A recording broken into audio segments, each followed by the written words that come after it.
Hey, welcome back to Fixing Things. Back on the Mehall truck again. Today, we're working back on the fuel system, this time on the electrical side.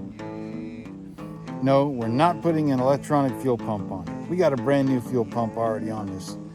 What we are doing is we're putting a fuel gauge on the auxiliary tank. So right now, this is my primary tank. I got a fuel sending unit inside the tank, but it ain't wired up. I have a primary tank, which I'm not using, which I should be using, but it's not drawing fuel from it. I'm going to fix that also. But today, we're going to put a fuel gauge on the auxiliary tank. And on this episode of Fixing Things, I'm going to show you how to do it. The first thing we got to do is we got to figure out where to get power from. So the good thing is there's old wires hanging from the dash. The number one rule when you're putting in a fuel switch is do not hook it to constant power. A lot of the fuel gauge kits show you hook it to the positive and hook this to the battery. No, you don't hook nothing to the battery. Even though the instructions will say hook it to the battery, you do not hook it to the battery. Okay? When it says ground, you don't hook it to the battery. Okay? That is not how you do it. Maybe if you're doing a boat or something, I don't know. But here, the whole vehicle is made of metal. That's your ground source. And you don't hook it to the battery on the positive side either.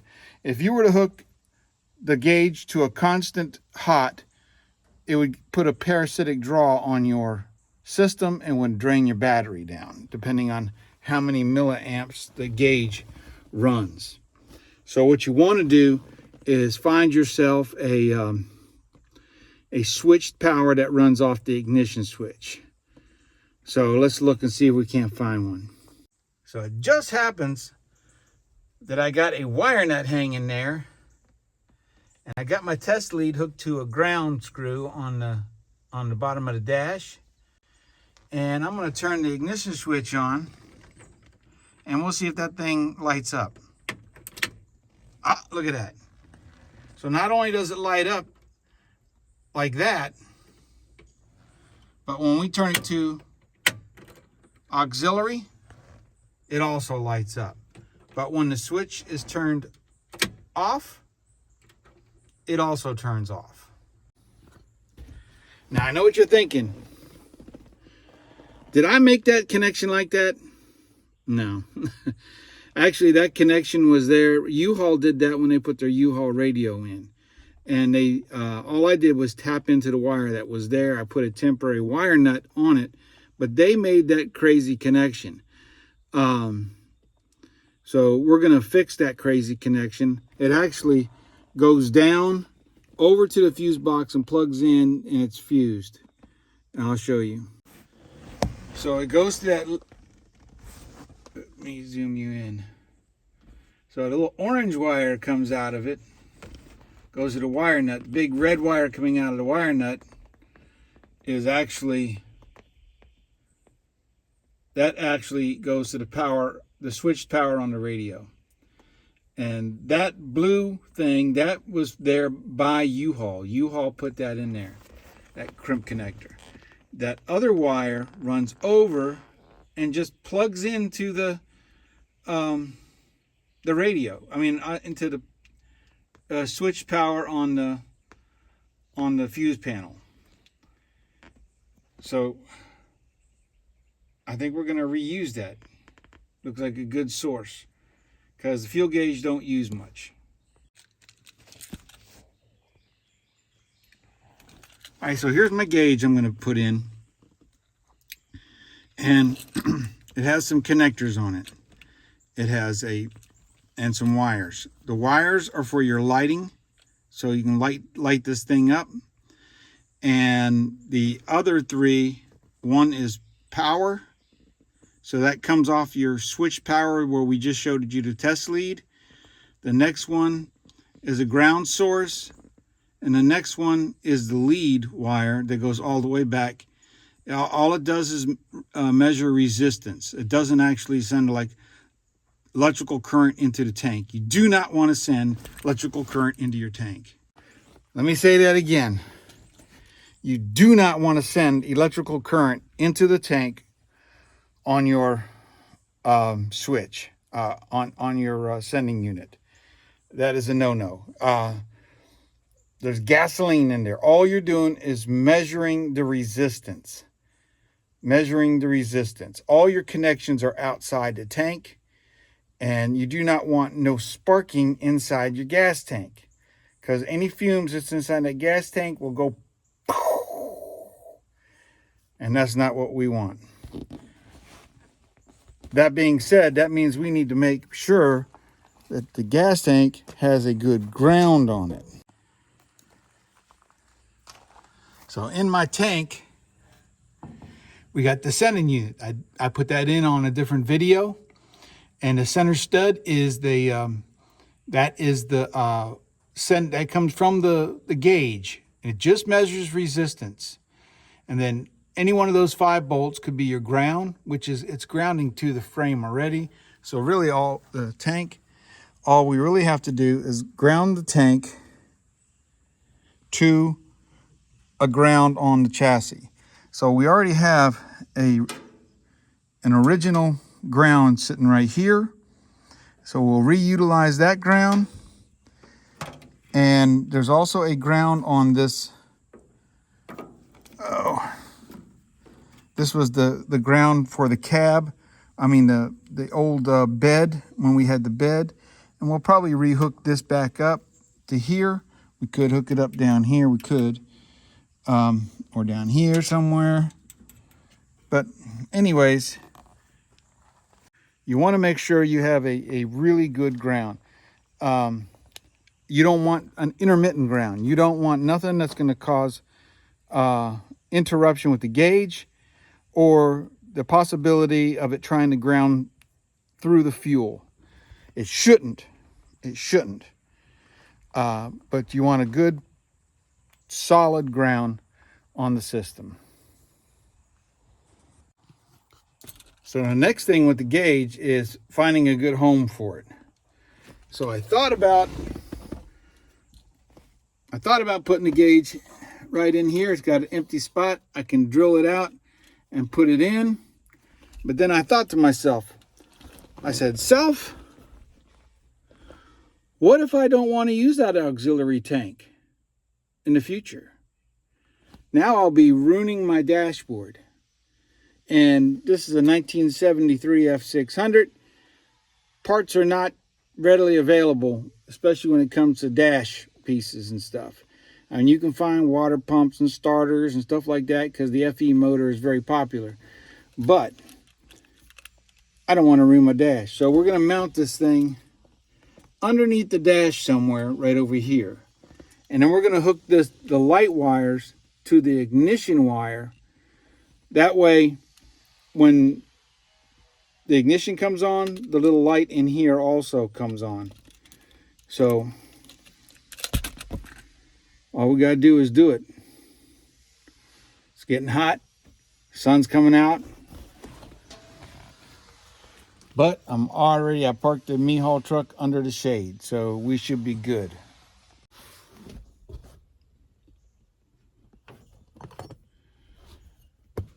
So we got to find a home for this guy.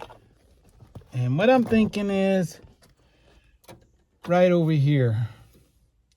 I know it's in the way of I could actually put it right here. That's probably not a bad spot right there. Got a hole there. Make sure I'm not going to be drilling into any wires. No, we're good. So we'll put it right here.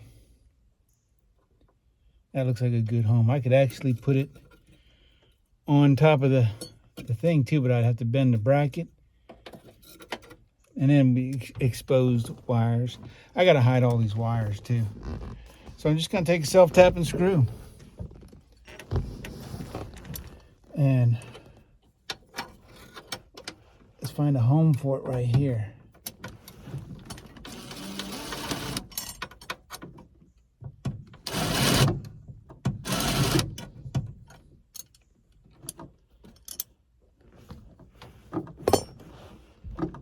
I put my glasses on so I don't get shavings in my eyes.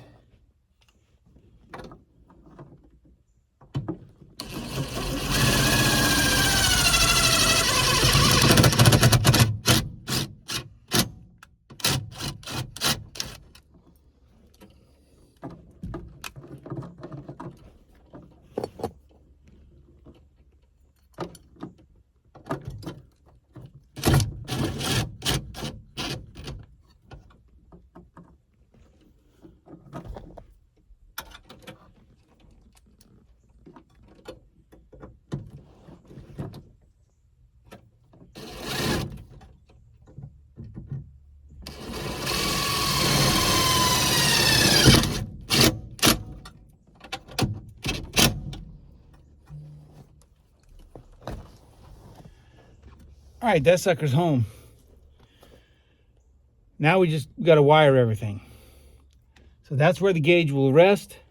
It's away from my legs. I'd already double checked it. One thing you don't want, especially like when you're putting in hot rods and something like that, you put gauges underneath there's not much room. But in this truck, I got a lot of leg room.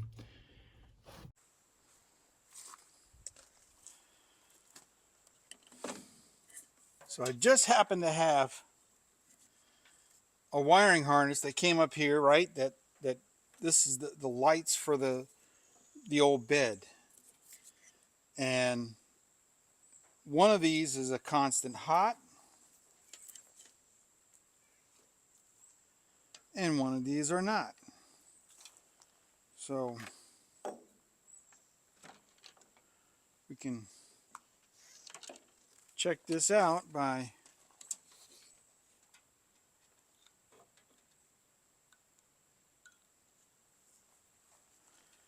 seeing which one is hot. That one's not doing nothing. But this one is. So this wire is my constant hot. Problem is, it's got 6 miles of wiring on it. So this one here is my constant hot, and I don't want to use it. This one is not constant hot. It's not hot at all. In fact, it goes up in front of the cab, and I'll show you.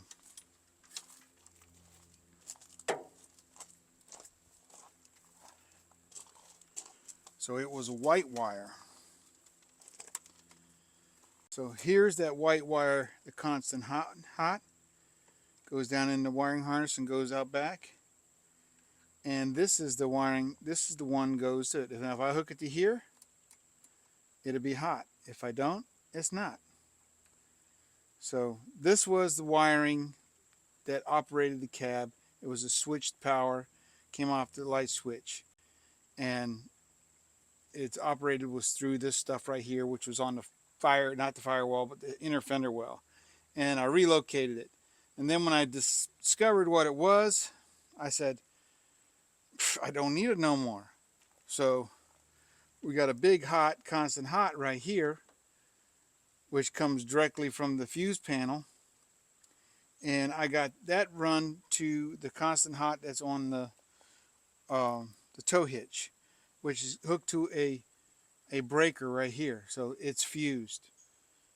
That way if something happens, it will go off and on. So with this wire, not this wire here is my, I'm going to use this for my fuel tank sending unit wire. We're going to run this part into the cab, hook to the back of the gauge, and the other part right to the tank. So I cut this eyelet off of this. This wire runs all the way to the front of the cab, and it was attached to the eyelet. It was attached to the wire at the other end. So I cut that off, and I wrapped it here, and we're going to solder it and heat shrink it on. It's the same gauge wiring, And they say when you're doing gauges and ohms and resistance, you should not be changing uh,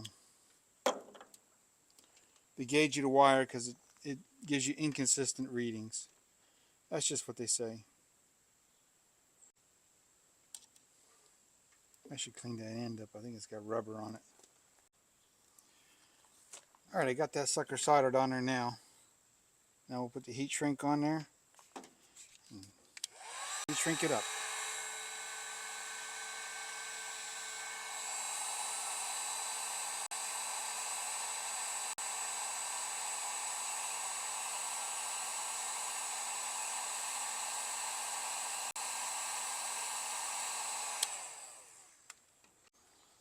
And we're going to run this tape all the way up. Now I took what was left of that white wire that was in the back and I soldered it and heat shrinked it. So this is the wire that goes to the gauge.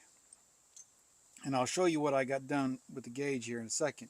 But we're going to take this wire and feed it through this grommet right here, which goes into the cab. And then we're going to find out what length we need so we can cut it and put an eyelet on it.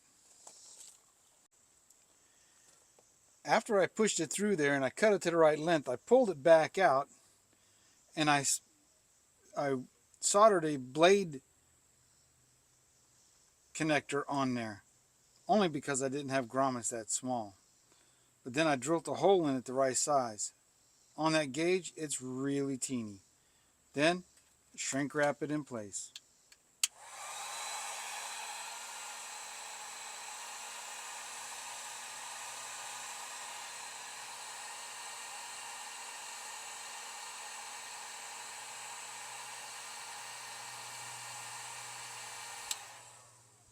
Now we can shove it back through, and this part is done. So here we got the gauge, and we ran the little red wire to the switched wire, which is the ignition switch wire, or it's hot when the ignition is on. And here's my ground, and we just simply got it to a grommet that will bolt to the bracket that goes to the dashboard. Also, the black wire that comes off the LED is also soldered into these things. Now this pole is left open because that's the wire that is underneath the dash, the one that we poked through with the grommet. So now we'll hook all this up and put it on there and see if we can't wire all this stuff in. And now we're back inside the truck. And what I want to do is get this white wire, which goes back to the fuel tank, and hook it onto the gauge.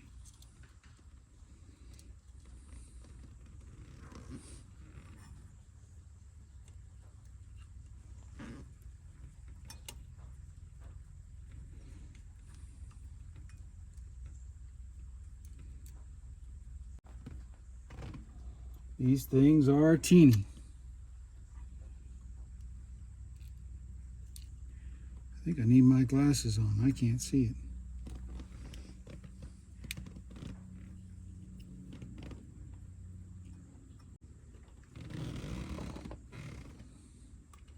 These are teeny, so don't over tighten them. Then give it a slight bend up. That'll help hide the wires. Now let's feed all the wires through.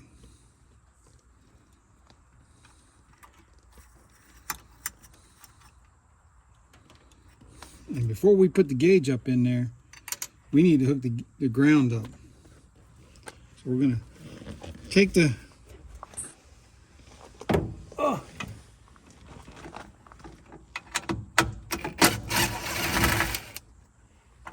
one screw out and hook the ground into it.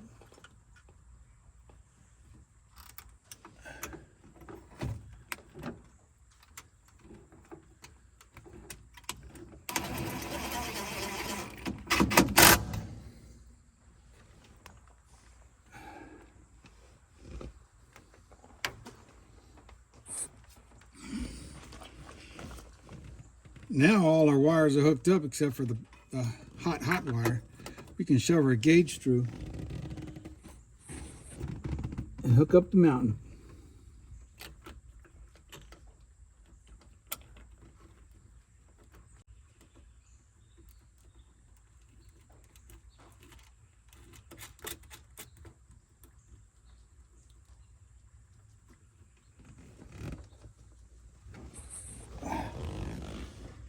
Hopefully you could see that. My head was probably in the way. All right, we got all the wires neatly tucked up underneath here, and we got it crimped back into where it was supposed to be with one of those nice crimp connectors. Probably a mouse nest up in there.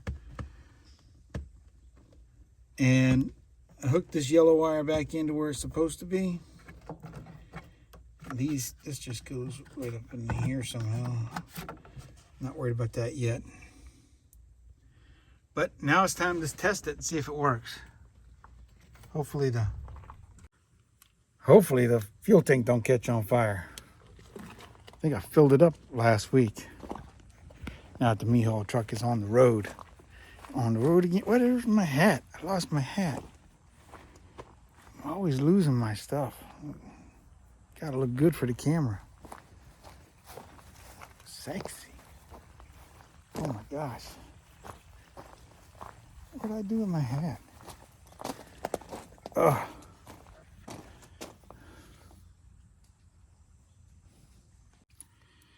All right, this is it. Gotta use the Mehaul keys and put them in the slot. All right, Lord Heavenly Father, don't let me burn up the fuel Mehaul truck. Look at that. And the light came on and everything. According to that, I only got a quarter of a tank.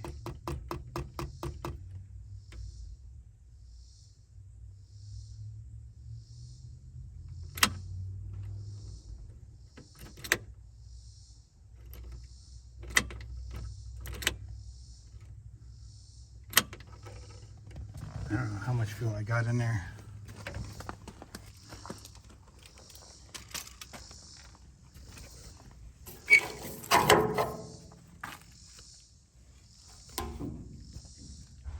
Maybe I'd put a match in there. What do you think?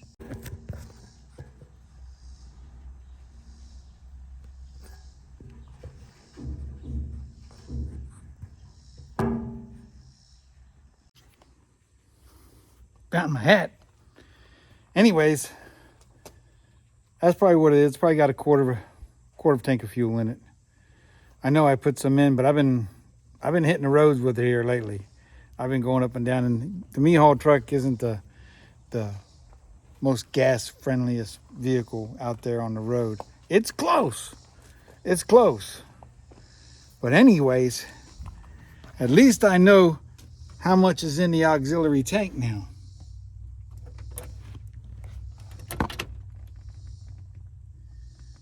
And I also can look up here and see that I got a quarter tank in the main tank.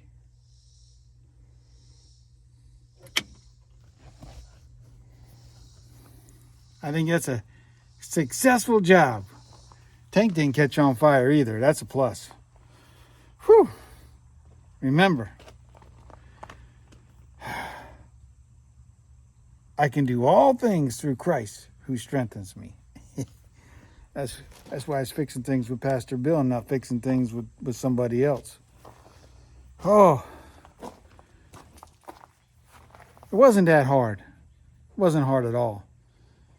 99% of my time consuming was getting the shots for the video.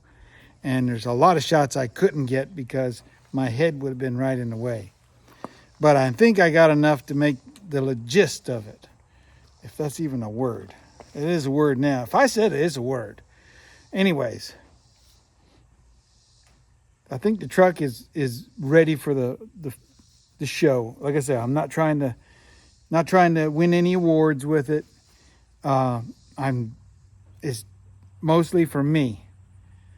Can I get this truck 70 miles up the road and 70 miles back without it overheating, without it doing all kinds of stuff? Uh, yeah. What accomplishment that would be. This thing has been off the road for over 20 years. Whoa, why are you guys falling down on me? It's been off the road now for about 20 years. And she's finally back on the road. I'm going to drive her to work tomorrow, give her another shakedown. I got my new antifreeze I'm going to put to it today. I ain't going to make no video on that. Also got some water wet, whatever it is. It's supposed to make it like the cylinder head's 75 degrees cooler than what it normally is. I don't know. It's like that mystery oil stuff. It's a mystery how it works. Temperature is temperature to me. It either is or it is not. God bless you. I'll see you on the next Fixing Things with Pastor Bill.